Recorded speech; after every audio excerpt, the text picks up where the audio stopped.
vou mostrar aqui uma planilha que eu fiz que calcula centroide e momento de inércia diária. Eu tenho um exemplo aqui, que é esse exemplo que está aqui na figura. A gente vai resolver ele. Vou mostrar que é bem simples. Olhando essa figura, dá para ver que esse problema ele tem 4 áreas. Ele tem esse triângulo aqui, ele tem esse quadrado, ele tem esse quarto de circunferência e tem uma área negativa, que é arrancar essa metade de circunferência aqui, ó. Então, eu coloco aqui, ó, quantidade de peças, eu coloco 4.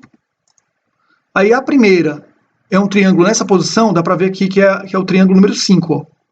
Triângulo 5. Então eu coloco aqui tipo 5. Aí eu coloco aqui menos 312 até menos 156. E vai no eixo Y, ele vai do 0 ao 156. A segunda peça é esse quadrado, que é a peça número 1, já está o número 1 aqui, que ele vai do menos 156 até o 0. E a altura, ele vai do 0 ao 156.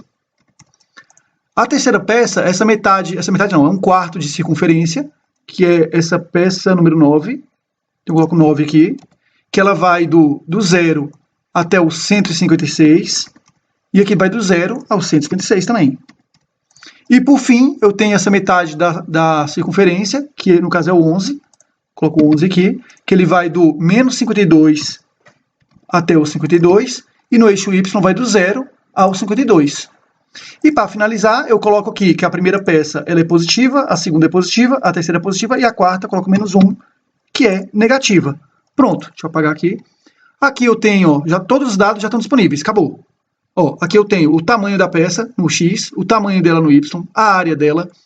A gente tem aqui o centroide de X, o centroide de Y, o momento de inércia em relação ao centro de massa da peça. Aqui eu tenho a distância, né, entre o centro de massa e o centro de massa geral, ou seja, a distância do centro de massa de cada peça em relação ao centro de massa geral da peça toda. Aqui eu tenho o momento de inércia, né, em relação ao centro de massa total. Aqui, ó.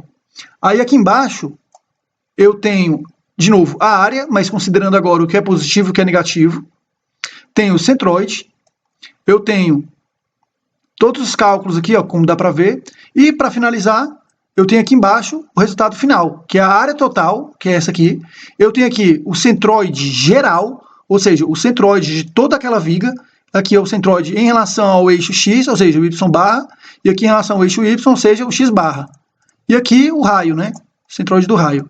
E aqui eu tenho o momento de inércia em relação ao centroide geral e aqui em relação aos eixos. Então aqui já tem tudo. Colocou os dados aqui, ó. Colocou os dados iniciais aqui e aqui, automaticamente já tem todos os dados disponíveis. Esse mesmo exercício aqui, eu fiz ele num programa, né, feito em C# e eu vou colocar o link na descrição.